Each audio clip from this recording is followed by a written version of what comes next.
The Denver Broncos are set to throw on the pads for day 5 of Broncos camp. The quarterback rotation, though, is expected to change. What will that look like? That's something we're going to dive deep into here on today's brand new episode, Locked On Broncos.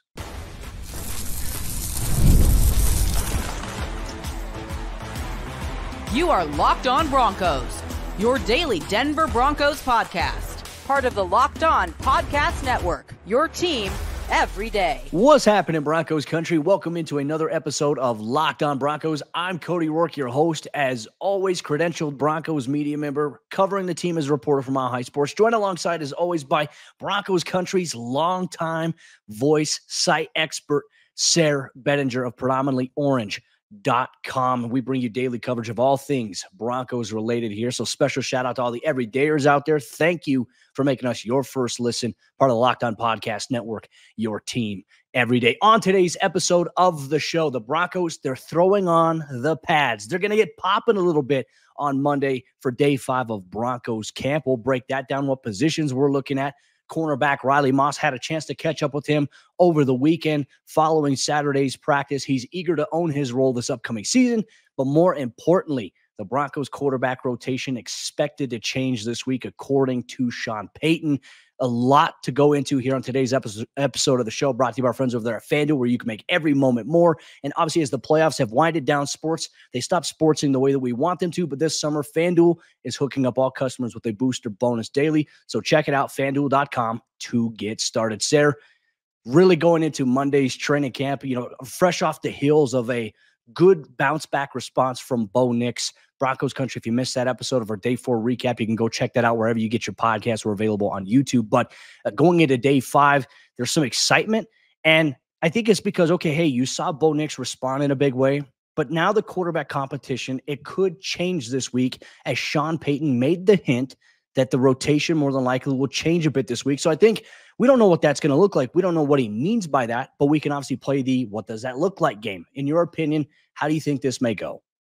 Well, I think that after Zach Wilson kind of got those first team reps last week, I do feel like you maybe whittle it down to 2 guys. I don't know that that's necessarily going to be the case, but that's kind of what I would think, I would assume that it's going to look like in terms of, I don't think Sean Payton's going to say, well, now this guy is on the first day and now this guy's on the second day and this is the third. I don't think that's what he's talking about. I think when he's talking about changing things up, you assume that it's going to be, hey, we're kind of whittling this competition down.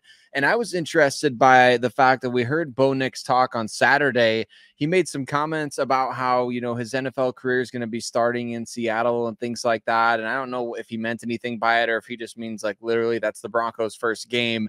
But maybe he played a little spoiler there. I don't know what he knows that we don't know. But I think, Cody, to me, it's always been about getting from point A to point B. Point B is Bo Nix as the starter. And I don't know when that's going to be, if it's week 1, if it's going to be, right here as we get to the pads on at training camp. I don't know if it's going to be after the first preseason game. I do think that ultimately that's where we're headed. So it would make sense for the Broncos to stop dividing reps evenly. They need to start getting the reps to the guys who are legitimate contenders to start this season.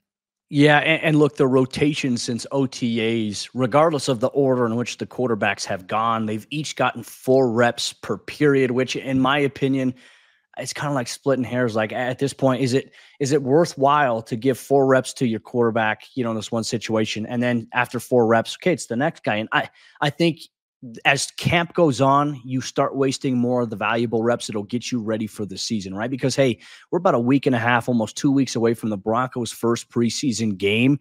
It's not going to be, I don't think it's not this upcoming Saturday, like this upcoming week. I think it's the following week afterwards. So for me, it's like, all right, you want to be able to see that's your first game action. Look, it's not the regular season, so it's not as meaningful. But for this Broncos team right now, with all these competitions, quarterback really at the main event, the forefront here, it's important that you start to try to establish the pecking order as to, okay, hey, the competition has been dwindled down to what we believe is going to be Jarrett, Stidham, Bo Nix, right? Zach Wilson, at this point, like, is he going to be a guy who can start for you this upcoming season? I don't think that's necessarily in the cards right now for the Broncos. That's not an indictment on Zach. I think Zach has handled this whole entire transition relatively well, even though he hasn't had the greatest of performances on a daily basis during OTAs and practice. I mean, he's attacking it like a pro. And I think, I've seen a lot of comments, a lot of harsh comments about Zach Wilson. Look, here's the deal. He's on this team. You should at least want the guys that are on the team that you root for to succeed, even if it means they don't get the starting job, but in ways that are less harsh in this social media age that we tend to live in these days, Sayre. But I will say this, you need to, if I'm Sean Payton, here's how I would do it. I would go out there at this point, knowing that, hey, we're trying to figure out who the starter is between Bo and Jarrett. And we're going to, every rep in every series that we take, it's going to focus on these two guys. Where I would like to see this is you expand the play palette out a little bit, right? So let's say the first team period, you're trying to get, what is it? If each they're getting 12 reps per team period, like, and each quarterback's getting 4, you need to up those numbers up. Those are rookie numbers. You got to pump those up a little bit. Those who know. But the one thing I will say this is, like, okay, if you expand the team period to 21 plays, like, now that the pads are coming on, what's going to be more important is, okay, your operation of the offense, but also I think the move the ball portions of practice when we get in those competitive series between the offense and defense. I want to see what it looks like with Jarrett Stidham trying to move the ball downfield with the Broncos offense. I want to see what it's like with Bo Nix taking the Broncos first team offense, how it's currently constructed, and also getting that same opportunity. Give each of these guys, in my opinion, 10 plays or even 8 plays. Give them 8 plays and then give 4 plays to Zach Wilson to end the entire series at that point in terms of a team period. But you need to see a larger volume here. And not to mention, those guys getting more reps means that every other position, the wide receivers, the tight ends, the corners, the linebackers, everybody's getting more reps. That's going to help accelerate the timeline for these guys to get on the field and see how these competitions play out. 100%. And to me, Zach Wilson has kind of always been on the Jameis Winston plan, which when Jameis was signed by the New Orleans Saints, the plan wasn't for him to start. I know that they had Drew Brees at the time, and that was Drew's last season in the NFL. But at the same time, it's a similar situation in that they're trying to rehab his stock. I heard Jeremy Fowler of ESPN kind of talk about the process of the Broncos adding Zach Wilson and why they did that. It's nothing surprising. It's what you and I have talked about. Like, essentially, Bill Parcells used to like to do this. So you find a guy that you can get at a lower cost than his first round draft status. If you can get a bargain on a player and maybe rehabilitate their career or take a shot on talent, Sean Payton subscribes to that same philosophy. And Zach Wilson, I don't think anyone ever expected, okay, let's just throw it out there. He may be the most talented quarterback on this roster from a physical standpoint. He was the second overall pick in the 2021 NFL draft for a variety of reasons, not just because he could throw it sidearm and make cool throws like that. He's very physically gifted. So you keep your mind open to the idea that, okay, let's say he comes out here, things just start clicking. This guy was the second pick in the 2021 NFL draft. If things click, we're going to keep our mind open.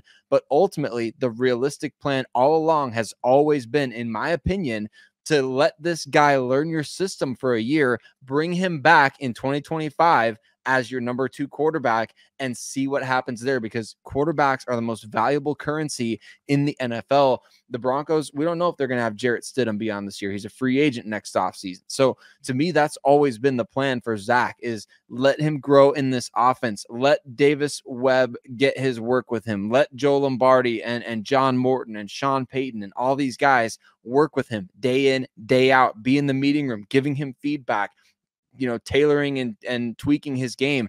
That to me has always been the plan, as opposed to day one starter.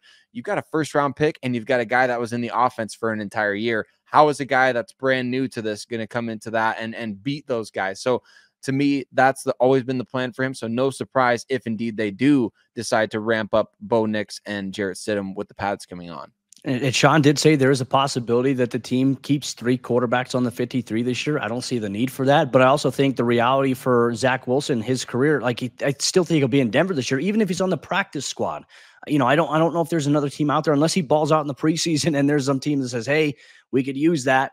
That's the only, way I don't see Zach Wilson still ending up elsewhere besides Denver in 2024. But we will see how the rotation changes as the Broncos take the field for the first padded practice on Monday at Broncos Park, powered by Common Spirit. Had a chance to catch up with cornerback Riley Moss as he enters his second season after training camp. One thing we talked about is his role, his goals, and really just kind of his mindset coming into the season.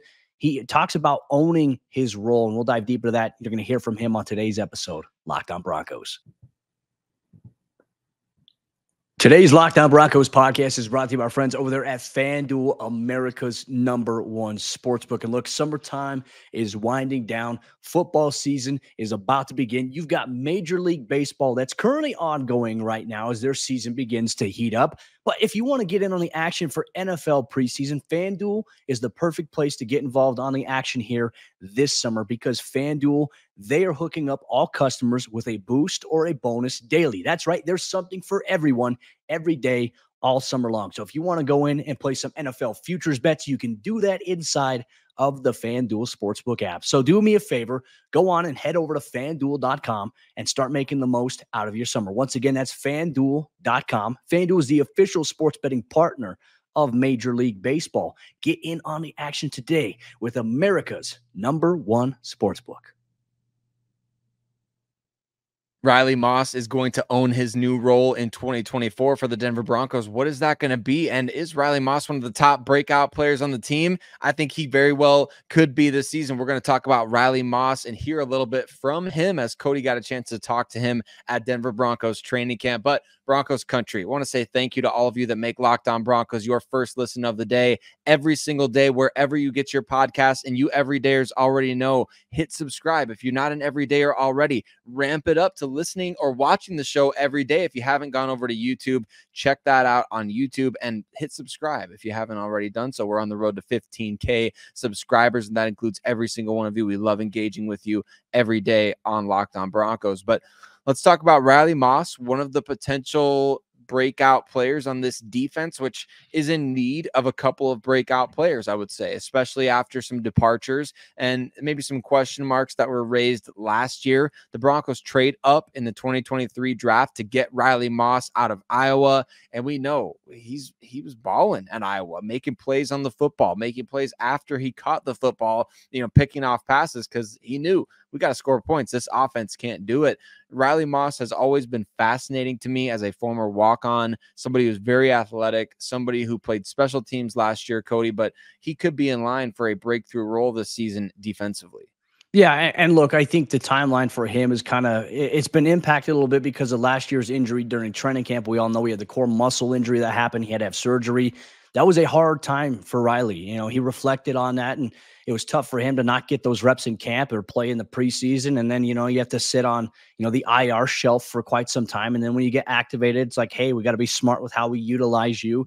And then you finally get to that point where, all right, they're going to unleash you a little bit on special teams. You're going to get some reps on defense. But Riley is looking forward to the competition that's going on there. But, I had a chance to ask him because he didn't get that experience last year. He had to sit in the meeting rooms, but not go out and do it. So I asked him really how he's feeling going into this year's training camp after not participating last year. Yeah, it's nice to know. I think the biggest thing too is like going through OTAs in spring.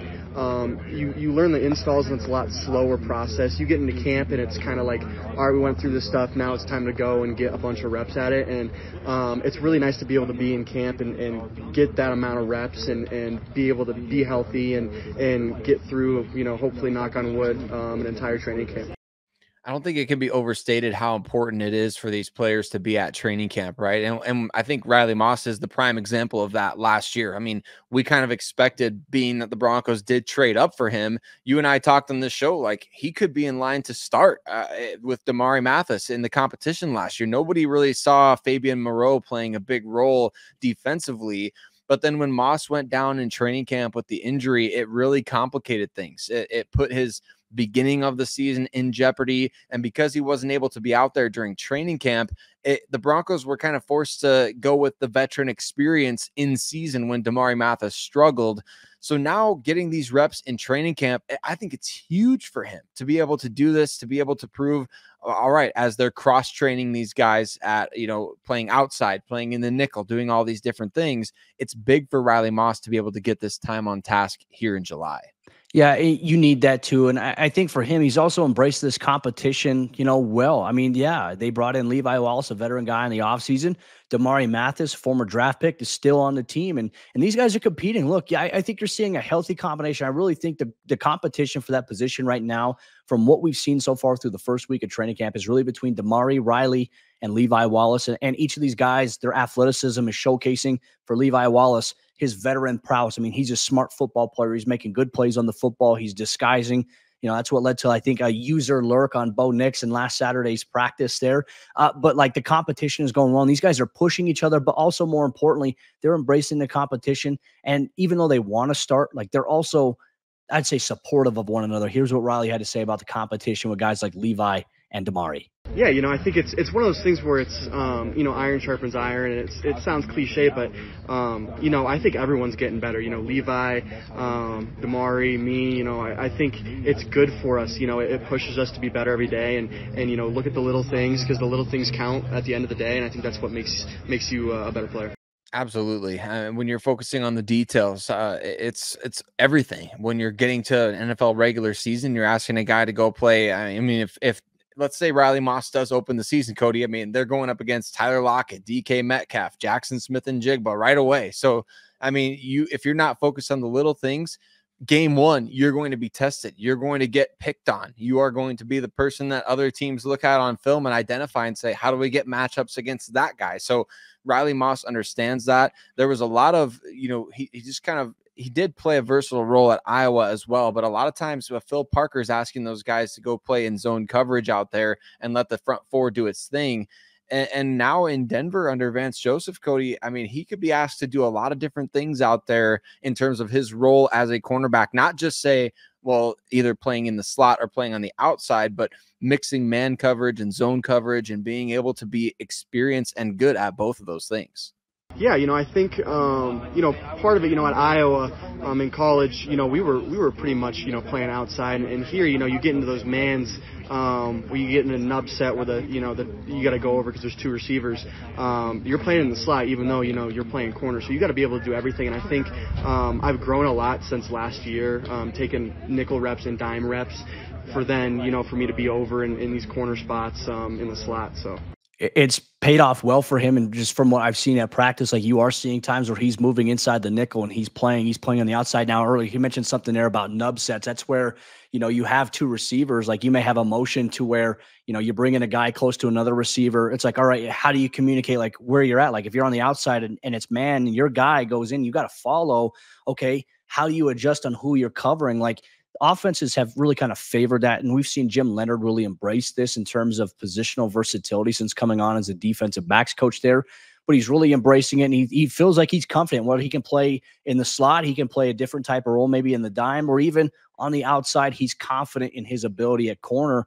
And I'm excited to see really in the preseason how these guys stand out. I think that's going to be really what defines who wins the job ultimately. I think all these guys are going to make the 53. I think Damari, I think Riley, and I also think Levi Wallace. They're going to be on the 53-man roster no matter what here. But, like, who's going to win the job? It's up for grabs here in the preseason. But I think another thing, I wanted to talk to Riley really because, like, last year was the muscle injury, that was beyond his control. And I knew early on, just being in the locker room and seeing him and talking to him early on in the season, there were times he was just frustrated and he wanted to play. He wanted to be out there. He wanted to get corner reps. But he ended up taking on a big-time role as a core force specialist. He embraced his role, and he still carries the same mindset coming into this season. Yeah, it was kind of one of those things where, I'm going to own my role wherever I'm at, help the team out. And, that's the most important thing I think about football is, it's the ultimate team game, and you're not going to be successful as a team if you're moping and you're mad that you're not, starting at the corner spot, and you're just playing special teams. You got to go out and own your position wherever you're at and do your best job to excel. You got to be where your feet are at, right? I mean, how often do we hear that when it comes to the NFL? And I think when you play your role exceptionally well on special teams, it is only going to lead to opportunities defensively. Why? Because then the coaches know they can trust you. If you can be trusted with a little, you can be trusted with a lot. And that doesn't always work out in every case. But for somebody like Riley Moss, who is on that trajectory to potentially start for this team defensively, I think it was a great test for him last year to be kind of put from this position of, okay, you could start day one, you could be the opening day starter at corner, but then to have the setback and to have to play special teams, if I could say it that way, it really forces your perspective to be different. And you can hear that from what he's saying there. And I love that. I love that you get the opportunity to do that and you get to see veterans do their thing. Like, even though Fabian Moreau didn't get brought back by the Broncos, I'm sure those young players learned a lot from him last year, just having him be thrust into the mix and to say, all right, we need to raise the floor here at this position. This guy's going to come and do it. Watch what he does. And I know it wasn't perfect all the time, but he did really help when the defense went on that big stretch run that they had. And so to me, I think watching all of that helps young players like Riley Moss tremendously.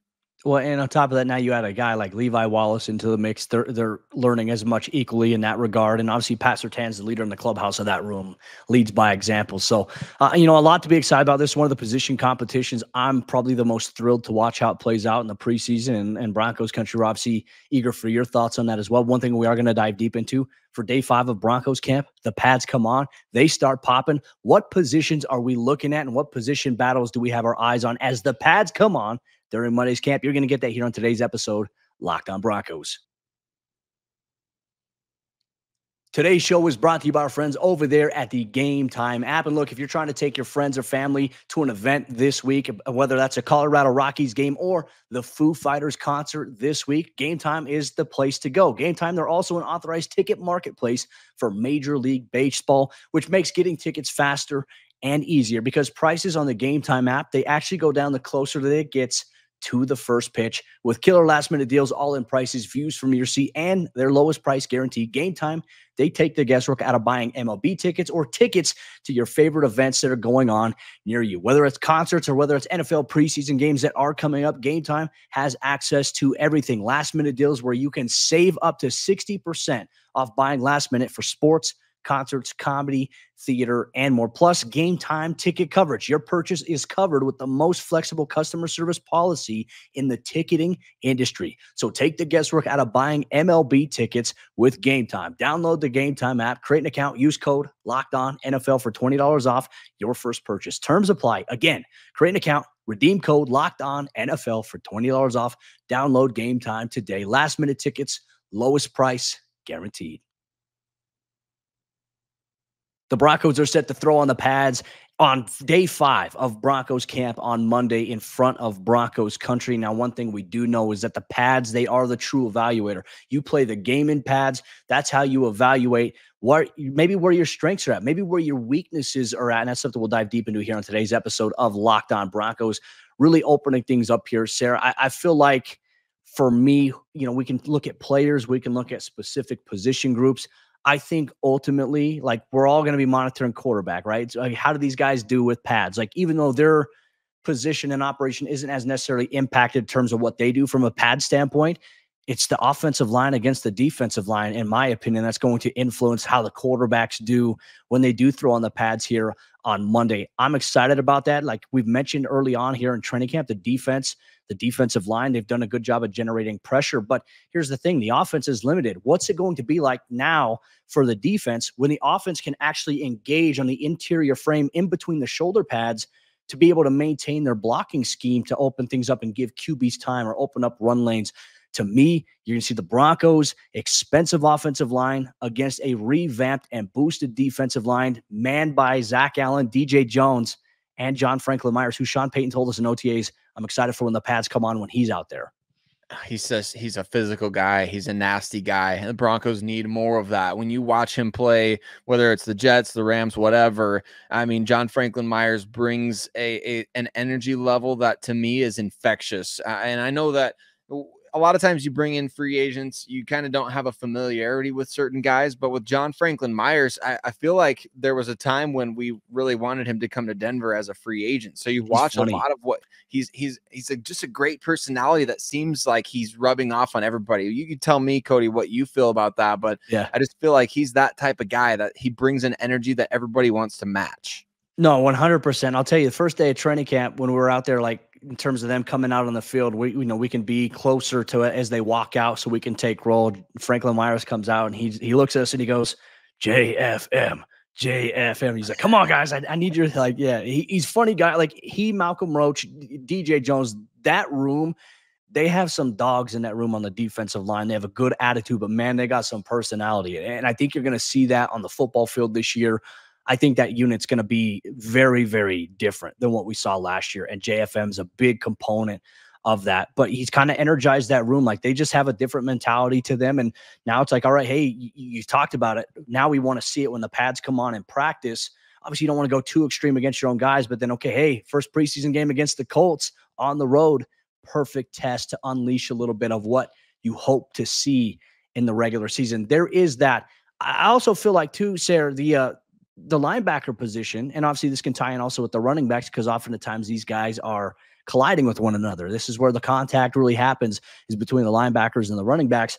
Javonte even said it last week when he met with us after practice on one day. He said that that's when the competition begins. That's when real football begins, is when the pads come on, and I'm excited for it. Well, linebacker as well. The ongoing competition between Cody Barton and Jonas Griffith. Now on Saturday, it looked like Jonas Griffith was getting the first look, and he had a really good day flowing to the football against the run, also in pass coverage, dropping back and being physical and playing free. Like that right there is exciting because now it's like, all right, how does Javonte look against this defense? How does Jaleel McLaughlin, Samaje Perine, Tyler Beatty, Audric Estime, how do these guys run in between the tackles against the revamped D-line? And also this linebacker unit they're trying to find the starter next to Alex Singleton. Like this is going to be a very, very big time frame here for Denver with the pads.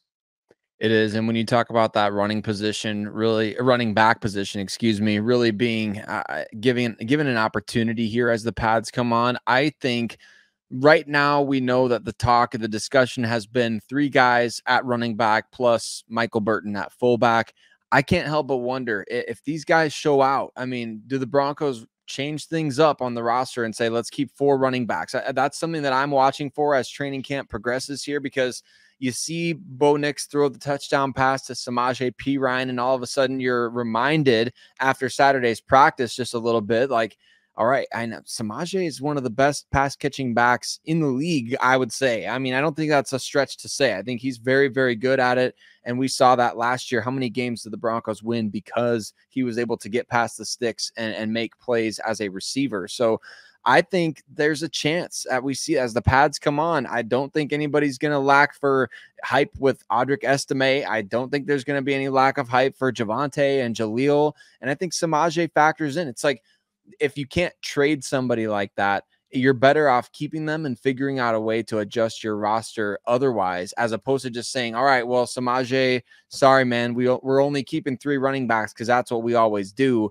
We're going to keep 4 this time because we have 4 really good players that can help us every single week.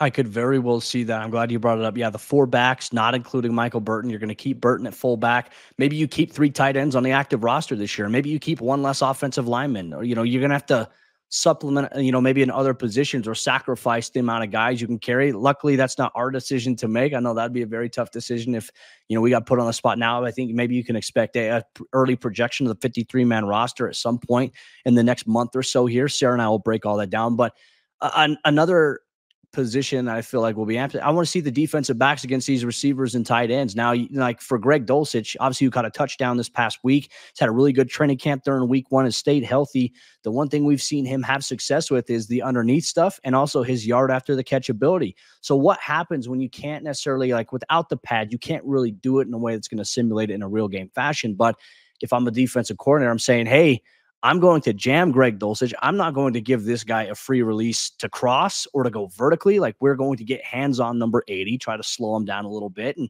allow us to get into our coverage lanes there. But I'm also as equally excited about the cornerbacks, because now when they play more press man-to-man coverage, they can be more physical with all the receivers that are rotating in at that position, like this is where our evaluation, and when we do these daily recaps, like, hey, this is what happened at practice, it means more now than it did, I think, the first week of camp. Yeah, and players around the league will say, I mean, when the pads come on, it's real football. I think that's the key right there, is that this is a physical game. I know that there's a lot of stuff about the safety of the league right now and where the league could be heading, and this is real football. The pads come on, you can hit, you can be physical, and that's where the true evaluation comes into play. I mean, it's great to see guys making cool catches at training and the pads aren't on. It's great to see guys that are impressing in other ways. When the pads come on, you can be more physical and you can utilize the stuff that you're actually going to see in games, the traits that these guys have. This is where the competition ramps up. This is where the intensity ramps up. So I'm with you, Cody. I'm looking forward to seeing all these guys. I'm looking forward to maybe getting to hear more about the offensive line. You know, how is that center competition shaking out? And are these guys able to match the intensity of that D line? Because we didn't hear about the quote unquote most expensive offensive line from a media member. That came from Alex Singleton. So these guys are chatting about that in the locker room and on the field. Like, they know the offensive line's getting paid a lot of money, and they are. And so that D line, they're going to be chirping at the O line, and the O line, you know, with Quinn Miners up there, we talk about John Franklin Myers and his intensity defensively. Quinn Miners at that guard position offensively. I mean, the guy is the definition of the blind side block out of bounds. Like, that's what he does almost every play. So I think it's going to be a lot of fun to evaluate those position groups going up against each other as these pads come on. Well, Monday, it becomes a little bit more real for Broncos country as the pads come on. If you're planning on attending, you see me, say hi. I would love to catch up with everyone in Broncos country. But one thing we can and will guarantee you, Broncos country, training camp, the recap, everything that you're going to see happen on Monday, we'll come back. We'll react to it. We'll share our biggest thoughts, our biggest takeaways, and the biggest stories from day 5 of Broncos camp. If you're an everyday listener, wherever you get your podcast or on YouTube, that's exactly what you can expect on tomorrow's episode of the show. Sayre and myself, we'll see you then.